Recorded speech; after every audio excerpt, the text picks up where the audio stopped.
மனோஜுக்கு அர்ஜென்ட்டாக ஒரு 2,00,000 கிட்ட தேவைப்படுது. அப்போ நம்ம அம்மாட்ட மறுபடியும் திரும்பவும் கேட்டோம்னா பிரச்சனையாயிரும். வேற எங்கேயோ வெளியில கடன் கேட்டாலும் நமக்கு யாரும் குடுக்க போறது கிடையாது இப்போதைக்கு. நெறைய கடன் ஆயிப்போச்சு. இப்போ அம்மாட்ட கேட்டாலும் தரமாட்டாங்க. என்ன பண்ணுறதுன்னு தெரியலையேன்னு சொல்லிட்டு ரூம்ல உட்காந்து யோசிச்சிட்டே இருக்காங்க. இந்த ரோகிணிக்கு இப்போ தானே வந்து 7,00,000 குடுத்தாங்க அம்மா. அது வேற டாக்குமெண்ட் வேற அங்கே குடுத்தாச்சு. இனிமேல் வந்துட்டு அம்மாட்ட பணம் கேட்கவே முடியாதே! அப்படிங்கிற மாரி யோசிக்கவும் செய்றாங்க.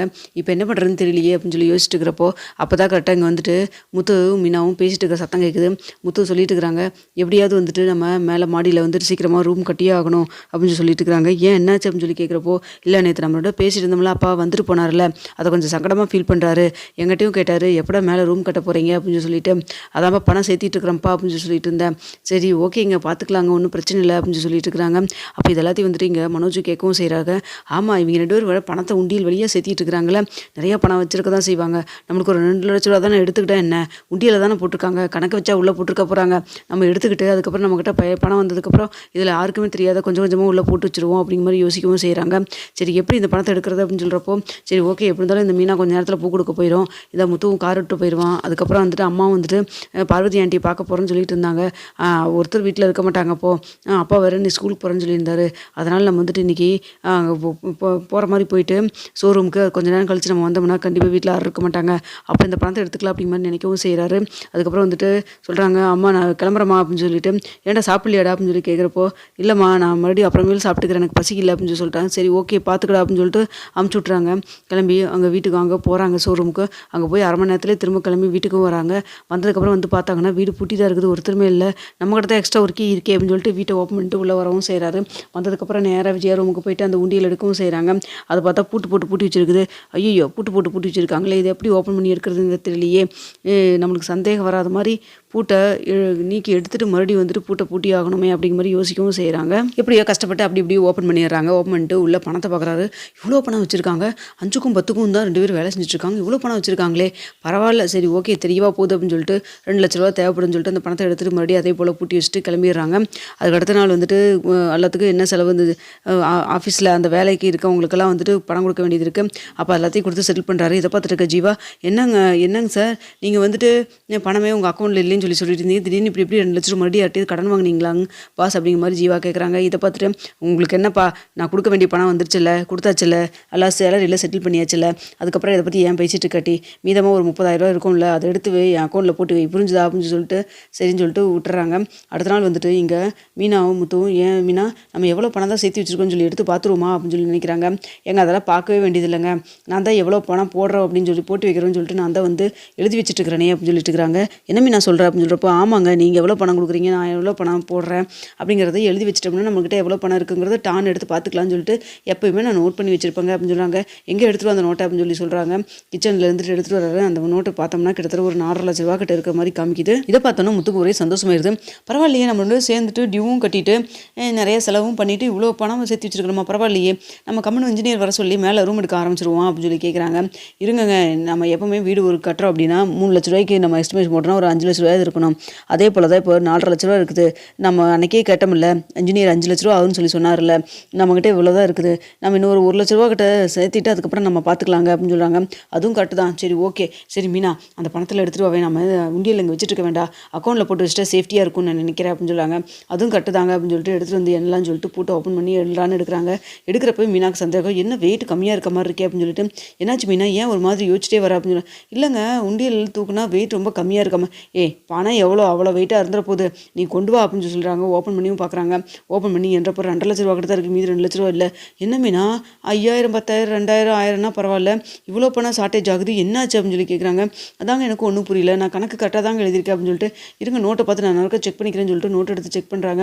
செக் பண்ணால் பார்த்தா கரெக்டாக வந்துட்டு அது 4,00,000 வாங்கிட்டு தான் காமிக்குது.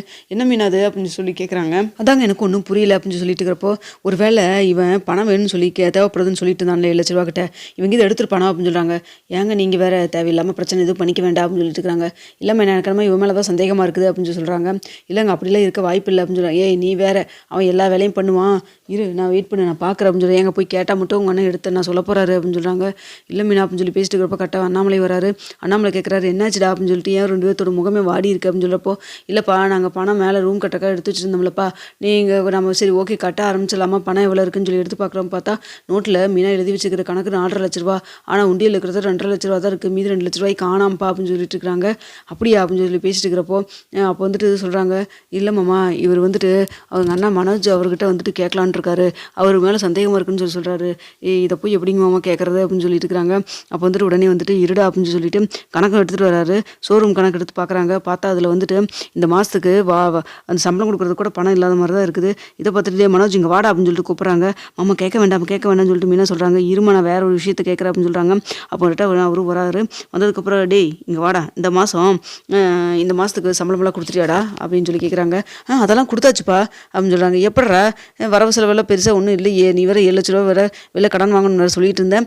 பார்த்தா வந்துட்டு சம்பளம் கொடுத்தாச்சுங்கிற எப்படா பணமே இல்லாமல் எப்படா கொடுத்துருப்பேன் அக்கௌண்ட் வேறு அக்கௌண்ட்லேயே பணம் இல்லையே அப்படின்னு சொல்லி இல்லைப்பா அக்கௌண்ட்டில் ஒரு 30,000 ரூபா இருக்குப்பா. ஏன்னா மேற்கொண்டு 30,000 ரூபா இருக்கா சம்பளம் ஒரு 1.5 லட்ச ரூபா கிட்ட கொடுக்கணும். மீதி வந்து மேற்படி செலவு 20,000 ரூபா கரண்ட் பில்லு அது இதெல்லாம் அப்புறம் எப்படிறா மீதி 30 லட்சத்துக்கு 2 லட்ச ரூபா எங்கடா கடன் வாங்கினேன் அப்படின்னு சொல்லி கேட்குறாங்க. இல்லைப்பா கடன்லாம் ஒன்றும் வாங்கலப்பா நான் சமாளிச்சிட்டேன் அப்படின்னு சொல்லிட்டு இருக்கிறாங்க. போய் சொல்லாமல் ஒழுங்காக சொல்லு உண்மையை சொல்லு அப்படின்னு சொல்லி கேட்குறாங்க. அப்போ நான் சமாளிச்சிட்டேன்ப்பா அப்படின்னு சொல்லிட்டு இருக்கிறாங்க. அப்போ உடனே விஜயம் வராங்க. ஏங்க பெரிய பிஸ்னஸ் பண்ணுறோம் ஒரு 2 லட்ச ரூபா கூட அவனால் பரட்டி எல்லாம் பண்ணிட முடியாதா அப்படின்னு சொல்கிறாங்க. ஏய் சும்மா வெளியில் கடன் வாங்கிட்டே இருப்பானா இல்லை இப்போ மேற்கொண்டு 7 லட்ச ரூபா கடனுக்கு தானே வந்துட்டு உங்கள்கிட்ட கேட்டுட்டு இருந்தான்ல நீ கூட ஏதோ ஐடியா பண்ணுறேன்னு சொல்லிட்டு இருந்தீல்ல இப்போ எப்படி 2 லட்ச ரூபா வந்திருக்கோம் அப்படின்னு சொல்கிறாங்க. அதுவா அப்படி மாதிரி முழிக்கிறாங்க. ஒரு நிமிஷம் இரு அப்படின்னு சொல்லிட்டு அண்ணாமலை உடனே வந்துட்டு அங்கே அந்த சந்தோஷினிக்கு கால் பண்ணுறாங்க. கால் பண்ணிவிட்டு சந்தோஷினிக்கிட்ட கேட்குறாங்க 2 லட்ச ரூபா வந்து அந்த சேலரிலாம் கொடுத்தாச்சா கொடுத்தாச்சுங்க சார் அப்படின்னு சொல்லிட்டு இருக்கிறாங்க. அப்போ ஃபோனை ஜீவாட்டி கொடுங்கன்னு சொல்லி கேட்குறாங்க. ஜீவாட்டி கொடுக்குறாங்க. ஏம்மா நீ தானம்மா வரவு செலவில் இப்போ பார்த்துட்ருக்கேன் எப்படிம்மா 2 லட்ச ரூபா வந்துச்சு அப்படின்னு சொல்லி கேட்குறாங்க. தெரில சார் பாஸ் தான் வந்து பணமாக எடுத்துகிட்டு வந்திருந்தாரு அக்கௌண்ட்டில் கூட அந்த பணம் இல்லை சரி வெளியில் எங்கேயோ கடன் வாங்கியிருப்பாருன்னு கேட்டேன் அதை பற்றி உங்களுக்கு என்ன அதான் பணம் கொடுத்தாச்சில்ல அப்படின்னு சொன்னார். அதுக்கப்புறம் நான் மேற்கொண்டு எதுவும் கேட்கலங்க அப்படின்னு சொல்கிறாங்க. இதை கேட்டேன்னு வந்துட்டு அண்ணாமலைக்கு நல்லாவே டவுட் வந்துடுது. அப்போ அண்ணாமலை முடிச்சுட்டே வெளியே முத்துவும் பார்க்குறாங்க. அப்போ வந்துட்டு டேய் ஒழுங்காக சொல்லுடா பணத்தை எடுத்தியாடா உண்டியிலேருந்து அப்படின்னு சொல்லிட்டு முத்து டேரெக்டாக கேட்டுறாங்க. எந்த பணத்தை நான் எடுத்தேன் அப்படின்னு சொல்லி கேட்குறாங்க. பத்தியா மீனா எப்படி சமாளிக்கிறான் பாரு அப்படின்னு சொல்லிட்டு இருக்கிறாங்க. ஏய் தேவையில்லாமல் பிரச்சனை பண்ணாத அப்படின்னு சொல்கிறாங்க. அப்போ உடனே வந்துட்டு மீனாவும் எதுக்குங்க இப்போ நாங்கள் தான் 5க்கும் 10க்கும் வந்துட்டு சின்னதாக வேலை செய்கிறோம் நீங்கள் தான் பெரிய பிஸ்னஸ் மேனாச்சே எங்கள் பணத்தை எதுக்குங்க எடுக்கிறீங்க கஷ்டப்பட்டு ஒவ்வொரு வயசு சேர்த்துன பணம் அப்படின்னு சொல்கிறாங்க. இதை பார்த்துட்டு விஜயாவுக்கு டென்ஷன் ஆகுது. என்னடா அதெல்லாம் அப்படின்னு சொல்லி கேட்குறாங்க. இல்லைம்மா நான்லாம் எதுவும் எடுக்கல இவங்க 2 பேரும் சேர்ந்து வேணும்னே என் மேலே திருட்டு பழிய போடுறாங்கம்மா அப்படின்னு சொல்கிறாங்க. ஏய் இங்கே பாரு அவனுக்கு 7 லட்ச ரூபா பணம் தேவைப்பட்டது அந்த பணத்தை நான் வெளியிலேருந்து வாங்கி கொடுத்தாச்சு அதுக்கப்புறம் இப்போ வந்து 2 லட்ச ரூபானா அப்படின்னு சொல்லுவாங்க. இதை கேட்டணும் வந்து நம்மள ஏன்னா 7 லட்ச ரூபா கடன் வாங்கி கொடுத்தியா யார் உனக்கு கொடுத்தாங்க அப்படின்னு சொல்லி கேட்குறாங்க. ஏங்க இல்லைங்க அது வந்து அப்படின்னு சொல்கிறப்போ யார் கொடுத்தாங்கன்னு கேட்டேன் அப்படின்னு சொல்கிறாங்க.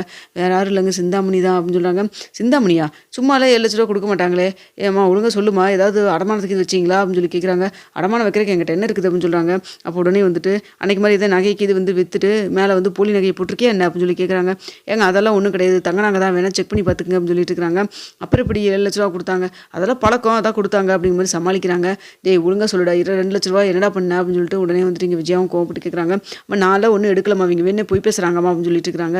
அப்போ வந்து உடனே அண்ணாமலை ஒழுங்காக சொல்கிறியாடா என்னடா பையனை கூட பார்க்க மாட்டேன் ஸ்டேஷனில் போலீஸ் மேலே கம்ப்ளைண்ட் கொடுத்துருவோம் பார்த்துக்கோ அப்படின்னு சொல்கிறாங்க. இல்லைப்பா நான் தான்ப்பா தேவைப்படுதுன்னு எடுத்துட்டு அப்படின்னு சொல்லிட்டு பத்திரமா சொல்லிடுறாங்க.